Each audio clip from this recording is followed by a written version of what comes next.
బుద్ధిష్టుడు దావోయు అని ఉంటాడు.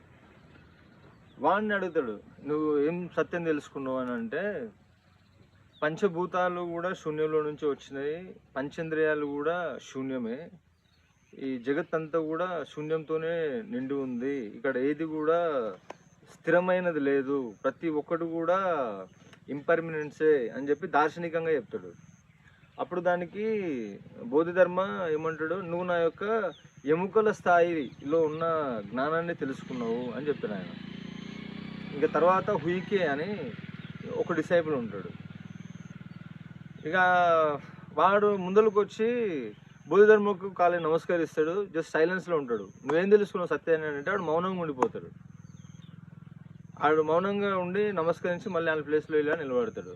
అప్పుడు బోధిధర్మ అంటాడు, నువ్వు నా ఎముకలలో ఉన్నటువంటి మధ్యలో ఉన్న జ్ఞానాన్ని నువ్వు తెలుసుకున్నావు అంటే you are the deepest person, నువ్వు సత్యాన్ని చాలా డీప్గా తెలుసుకున్నావు, కాబట్టి యు ఆర్ మై సక్సెసర్ అని చెప్పేసి బోధిధర్మ హుయికేని ఆయన వారసునిగా ప్రకటిస్తాడు. అంటే సత్యం అనేది యాక్చువల్లీ అవ్యక్తమైంది. అది ఏదన్నా ఒక మాట మాట్లాడినా కూడా అది రాంగ్ అయిపోతుంది సత్యాన్ని ఎక్స్ప్రెస్ చేసే క్రమంలో. కానీ అందరు ప్రయత్నం చేశారు. ఓషో ప్రతి వీడియోకి ముందు వస్తుంది, silence is shared in words అని వస్తుంది. అందుకే యూట్యూబ్లో ఏ వీడియో చూసినా కానీ అదే వస్తుంది.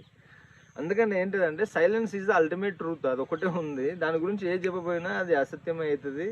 కానీ గురువులకు ఉన్న కరుణతోటి వాళ్ళు ఏదో ఒకటి కనీసం ఇషారా చేయాలని చెప్పేసి వాళ్ళు పదాలను ఉపయోగించడం జరుగుతుంది. కానీ ఈ దేన్ని కూడా మనము 100% సత్యాన్ని మాటల్లోకి లేకపోతే ఏదైనా ఒక ఫిజికాలిటీలోకి తీసుకురాలేము, దాన్ని ఎక్స్పీరియన్స్ చేయాలి అంతే ఎవరికి వాళ్ళు.